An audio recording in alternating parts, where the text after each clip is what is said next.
Petite visite Tropique Marché, on y va? Alors on a le rayon jus, avec les sirops, tout ce qui suit. On a des ignames blanc, igname France, igname jaune, avocat, patates douces, des cives, persil, bananes, christophine, riz, haricots, la pâtisserie, le poisson, le lambi, attention, et les boudins, les acras. On va prendre un peu des épices, boudin, sauce chien, graines à roussil, colombo, pâte à colombo, sauce colombo et tous nos fameux piments aussi, des vrais piments. Pitié. Chez Tropique Marché, on vous attend, on vous accueille, on est ouvert. Tout est là chez Tropique Marché. C'est bien des autres, venez qu'à Tropique Marché. On vous attend. Martinique Actualité. Voici quelques-uns des sujets que nous allons aborder ce soir. Aujourd'hui, le 10 mai, la journée nationale des mémoires de la traite, de l'esclavage et de leurs abolitions. La grève continue au carrefour Marquette du François, bientôt 86 jours. Sondage, si on donne davantage de pouvoir à nos élus, la Martinique va-t-elle mieux se développer? Vos réponses dans un instant. Et en fin de journal, le savoir y réfléchir de Roland Laouché. L'Europe se moque-t-elle de nous? Voilà pour les titres.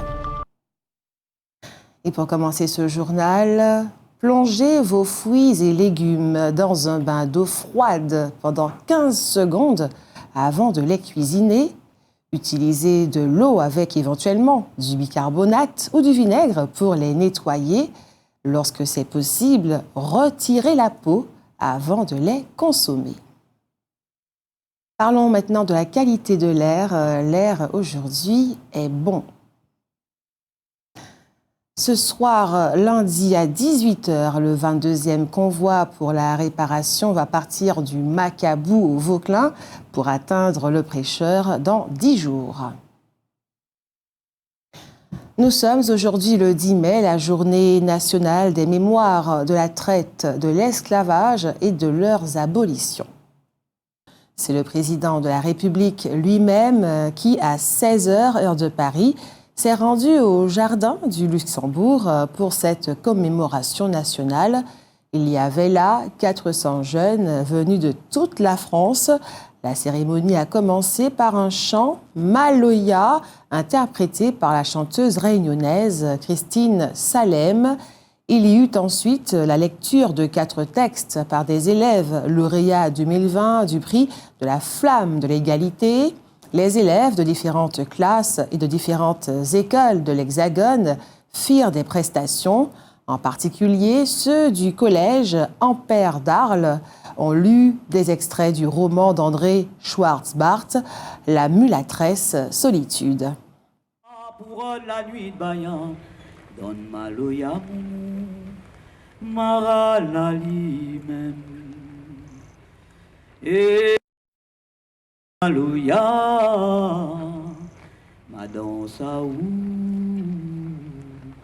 donne Kabbalah. Et Maloya Moumou, ma Krazali, pour Gramoula. La roue va moins sommet baillant, la donne à moins l'amour ôté, la roue mon sommet, pour moins wapli loin, pour tirer au mort, pour moins guette un tégo. La ville de Bordeaux a décidé de créer une maison des esclavages. Cette ville fut un des principaux ports négriers pendant le commerce triangulaire. Je vous le disais en titre, la grève continue au carrefour Marquette du François, bientôt 86 jours. Le magasin est tout de même ouvert et les clients sont nombreux. Rappelons que le principal point d'achoppement entre la direction et les syndicats est la présence du secrétaire général de la CSTM, Bertrand Cambusi, dans les négociations. Les deux camps en font une question de principe. Les syndicats affirment ne pas accepter que ce soit le patronat qui décide avec quel syndicaliste il veut ou ne veut pas discuter. Les négociations annuelles obligatoires n'ont donc toujours pas commencé. Le président du conseil exécutif de la collectivité territoriale de Martinique est plus que jamais décidé à obtenir davantage de moyens pour régler des problèmes spécifiques que rencontre la Martinique. Il donne à ce sujet un exemple frappant. Comment peut-on intervenir pour que, en un an, une bouteille de gaz ne passe pas de 18 à 32 euros? Sur un tel phénomène, les élus locaux n'ont aucun moyen d'intervenir. Seul l'État, explique-t-il, peut le faire. Aujourd'hui, c'est la journée nationale du lupus. Le lupus est une maladie grave que l'on ne sait pas très bien soigner. C'est une maladie auto-immune, c'est-à-dire que le système immunitaire du malade produit des anticorps qui, au lieu de les défendre, s'attaque aux cellules saines de son propre organisme. Une des caractéristiques de cette maladie, c'est qu'elle est très difficile à diagnostiquer. Les personnes atteintes par le lupus ont créé en 2005 une association d'entraide. La Martinique est une des régions les plus touchées de France, avec 106 cas pour 100 000 habitants, contre 42 cas pour 100 000 en France hexagonale. Actuellement, environ 600 personnes ont été diagnostiquées. Voici donc les principaux symptômes du lupus. Douleurs articulaires avec blocage ou raideur matinale, lésions cutanées en forme de papillon sur le visage et lésions creusantes, parfois très pigmentées, surtout sur le visage et le cuir chevelu, liquide autour du cœur ou du poumon, péricardite, pleurésie, atteinte rénale, protéines dans les urines, insuffisance rénale. La direction du foyer de l'Espérance a décidé de licencier Steve Hippocrate. Celui-ci a alors entrepris, tout seul, de bloquer l'entrée de l'établissement. Il a ensuite été aidé par quelques-uns de ses collègues, 5 ou 6. Finalement, les négociations sont intervenues avec la direction. Le barrage a été levé et Steve Hippocrate est retourné chez lui en attendant la décision définitive de la direction. Notons qu'il a lui-même demandé un suivi psychologique. Rappelons que l'Espérance accueille et encadre les jeunes en difficulté. Le docteur Samuel Mpaye, qui participe à l'émission Dialogue avec la presse sur notre chaîne KMT, est un authentique chef de village au Cameroun, tout comme Yannick Noah, qui est lui aussi chef de village, tout en étant né en France. Noah est le chef du village d'Etoudi, devenu un quartier de Yaoundé. Les élèves qui passent le bac général vont plancher demain, mercredi 11, jeudi 12 et vendredi 13 mai en fonction des matières choisies sur les épreuves les plus importantes. Normalement, ces épreuves auraient dû se dérouler du 14 au 16 mars, mais la pandémie était là. La question qui se pose actuellement en France est de savoir si la nouvelle Union populaire écologique et sociale, la NUPS, va gagner les élections législatives qui auront lieu au mois de juin. Les avis sur cette question sont très partagés, mais il est en général admis qu'elle constituera, en tout état de cause, la principale force d'opposition. Nous avons reçu de la collectivité territoriale de Martinique le communiqué suivant. Du 8 au 11 mai 2022, une délégation d'ambassadeurs du Comité du patrimoine mondial sera en Martinique pour découvrir les volcans et forêts de la montagne Pelée et des Pitons du Nord, candidats au patrimoine mondial de l'UNESCO. À l'invitation de l'ambassadrice de France à l'UNESCO, les diplomates d'Inde, de Pologne, d'Égypte, d'Argentine et d'Allemagne réaliseront une visite de terrain au cours de laquelle ils arpenteront les sentiers du nord de la Martinique et survoleront nos volcans et forêts en lice pour une reconnaissance au patrimoine de l'humanité. Présent sur près de 14 000 hectares Pourtant, les volcans et forêts de la montagne Pelée et des pitons du nord de la Martinique sont les gardiens de la diversité biologique parmi les plus importants pour la conservation à l'échelle mondiale. Et les témoins précieux de l'histoire volcanologique de la planète. Mais la collectivité territoriale de Martinique veut rappeler aussi l'histoire douloureuse de cette région. Il y a aujourd'hui 120 ans, le 8 mai 1902, la montagne Pelée devenait une référence mondiale à l'origine du type péléen, type éruptif singulier jusqu'alors inconnu au monde.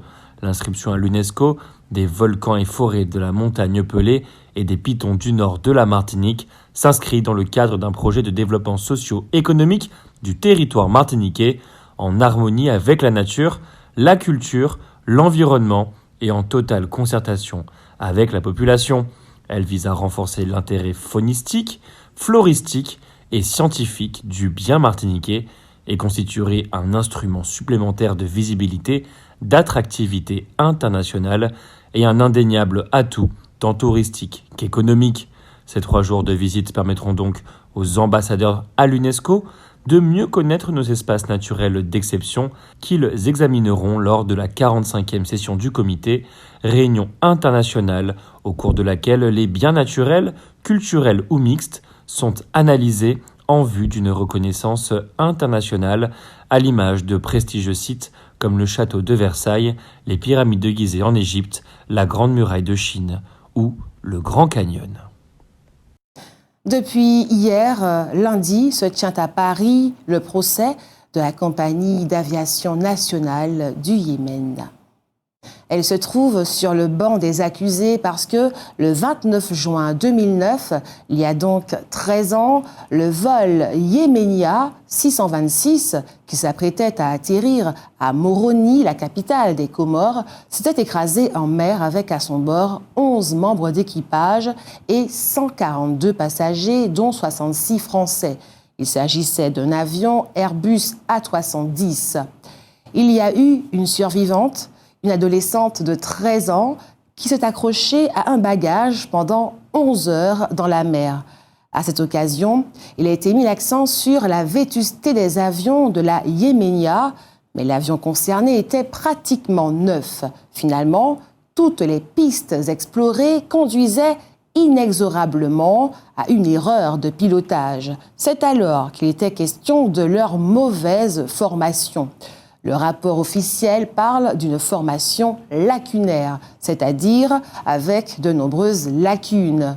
Mais il a tout de même été reproché à la compagnie d'avoir maintenu les vols de nuit pour Moroni, malgré les pannes de longue date des feux de balisage de l'aéroport. Dans ce procès, la compagnie aérienne risque 225 000 € d'amende, mais parallèlement, après des années de bataille judiciaire, environ 2/3 des ayants droit ont été indemnisés. Voilà qui devrait intéresser les membres de l'AVCA, ou en tout cas leurs avocats, qui devraient pouvoir se rapprocher de leurs confrères qui ont obtenu de tels résultats. Une vingtaine de danseurs et de musiciens du groupe Racine Créole, âgés de 10 à 16 ans, participent cette année au 13e festival d'outre-mer de Bourgogne. Le festival se déroule jusqu'au 15 mai à Monceau-les-Mines. Il a lieu dans le cadre des festivités qui marquent la commémoration de l'abolition de l'esclavage. Notons que pour financer leur voyage, les membres de l'association ont organisé sur plusieurs dimanches le Grill Day sur le parking de l'école de Gondo. La semaine dernière, Maher Beauroy, musicien-compositeur, organisait une conférence de presse afin de présenter son dernier album. Il porte le très joli nom d'Insula. Insula représente, selon le jeune musicien-compositeur Maher Beauroy, âgé de 35 ans, un pont musical empreint de mélodies singulières entre la Martinique et l'Algérie. Sonorité d'ici et d'ailleurs, texte de France Fanon tant littéraire que philosophique, montrant la pensée tiers-mondiste et anticolonialiste de cette figure emblématique compose ce nouvel album. Insula est un projet né à Paris en 2012, alors que Maher Bourrois s'inscrivait de manière de plus en plus professionnelle au cœur de la musique caribéenne, sur fond d'improvisation parfois. Adepte de piano, élevé dans un milieu où ses parents mettent l'accent sur l'éducation artistique et sportive, discipline qui lui apprennent la persévérance notamment, fort de ses évidentes prédispositions pour la musique, Maher Bourrois pratique également le chant. N'hésitez donc pas à découvrir ou redécouvrir l'album Insula, disponible depuis le 29 avril dernier sur les plateformes musicales classiques.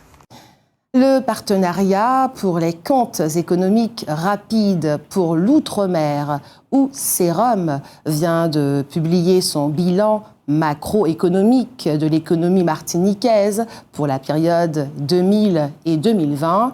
Nous vous livrons in extenso le communiqué de presse qu'il nous a fait parvenir. Au cours des 20 dernières années, la croissance de l'activité en Martinique a ralenti. Elle est passée d'une croissance dynamique entre 2000 et 2008, soit plus 2,9% en moyenne par an, à une décennie de faible croissance entre 2010 et 2019, soit plus 0,6% en moyenne par an. La Martinique a néanmoins en 2019 le PIB par habitant, 25 000 €, le plus élevé des DOM.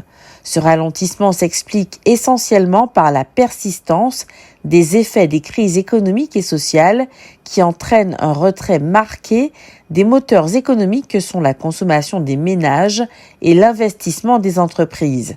L'économie montre les signes d'une reprise à partir de 2014 avec un regain de création d'entreprises et de l'encours des crédits à l'investissement consolidé fin 2017 par un redémarrage de l'emploi salarié privé. En 2019, l'économie martiniquaise dispose d'autant d'emplois qu'en 2010.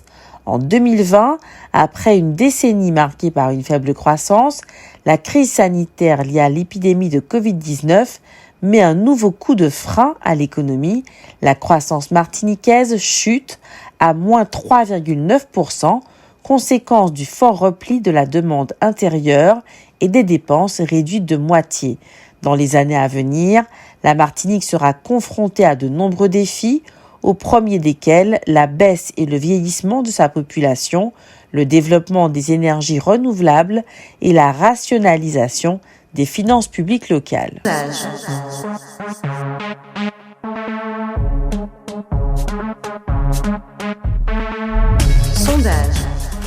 Sondage. Si on donne davantage de pouvoir à nos élus, la Martinique va-t-elle mieux se développer ? Non, pas du tout. Parce que les élus, on ne les voit pas à l'Assemblée. Et c'est l'Assemblée qui décide. Et s'ils ne sont pas à l'Assemblée, ils peuvent rien faire. Eh bien, je ne sais pas si vraiment ça va bien se développer, mais en tout cas, il faudrait essayer de leur faire confiance, parce que c'est ceux qu'on a élus à un moment donné, donc je pense qu'on doit leur faire confiance. Et ce serait intéressant et important qu'on puisse leur faire confiance sur le développement, parce qu'on a toutes les capacités, on est jeunes, il y a beaucoup de jeunes en tout cas qui reviennent au pays pour pouvoir aider à développer notre île, et je pense que ce serait intéressant. En tout cas qu'ils nous fassent confiance aussi, que ce soit réciproque. Voilà, donc c'est possible. Ah oui, parce que ça fait beaucoup de choses pour nous, pour les élus, pour tout ça. Ça, je pense. Parce qu'on n'est pas trop à l'aise avec ça. Il faut avoir des personnes qui sont capables de faire ce qu'il faut pour nous, au pouvoir, pour même aider nous. Je pense. Moi, je ne pense pas, parce que même ceux de France machin, ils ne vont pas faire la façon. Arrête. Ah ouais. Alors, même par rapport à ce que ça va durer, parce que la vie va venir de plus en plus raide. Si vous ne pas débrouiller tout seul, vous pouvez faire. Voilà. Je n'ai plus confiance aux élus maintenant. Et tout ce qui se passe. Il faut réfléchir maintenant. Sondage. Si on donne davantage de pouvoir à nos élus, la Martinique va-t-elle mieux se développer ? Alors, je pense que c'est possible. Mais pour cela, il faudrait que nos élus eux-mêmes, ils sont dans cette mouvance-là de faire évoluer la Martinique. qu'il ne soit pas un principe comme on l'y voit en ce moment. On a pour preuve cette histoire de Covid. On ne les a pas tellement vus dans ces conditions-là. Je pense qu'il faudrait qu'ils soient dans cette mouvance-là, de faire évoluer la Martinique. Alors, selon mon humble opinion, je ne pense pas. Parce que vu les pouvoirs qu'ils ont déjà et ce qu'ils en font, on voit malheureusement les résultats. Je pense que si on leur donne plus de pouvoir, il n'y aura pas grand-chose qui va changer. Parce que je pense qu'ils devraient plutôt s'efforcer et s'entraîner à faire mieux avec ce qu'ils ont déjà. Voilà, c'est ça ma réponse. Bien, franchement, la politique pour moi c'est un autre monde. J'en ai aucune idée, ça ne m'intéresse pas et j'ai pas de réponse à apporter. Désolée. Oui, je pense que avec plus de pouvoir, mais plus de compétences aussi. Parce que là, sans compétences, naturellement, ça n'ira pas. Je parle même d'autonomie carrément. Les politiques ont peur de parler de cela, franchement, mais c'est ça qu'il nous faut. C'est tout. Voilà. Moi, je pense, sans doute. Pourquoi ? Sans aucun doute. Parce qu'on dépend trop on dépend trop de la métropole et du gouvernement de la métropole pour des sujets qui pourraient être réglés en Martinique sans problème. Je ne pense pas parce qu'ils n'écoutent pas le peuple. Voilà. Sondage. Outremernews.fr, le site de l'actualité Outre-mer, 24 heures sur 24 et 7 jours sur 7. Retrouvez la chaîne Outremer News sur YouTube.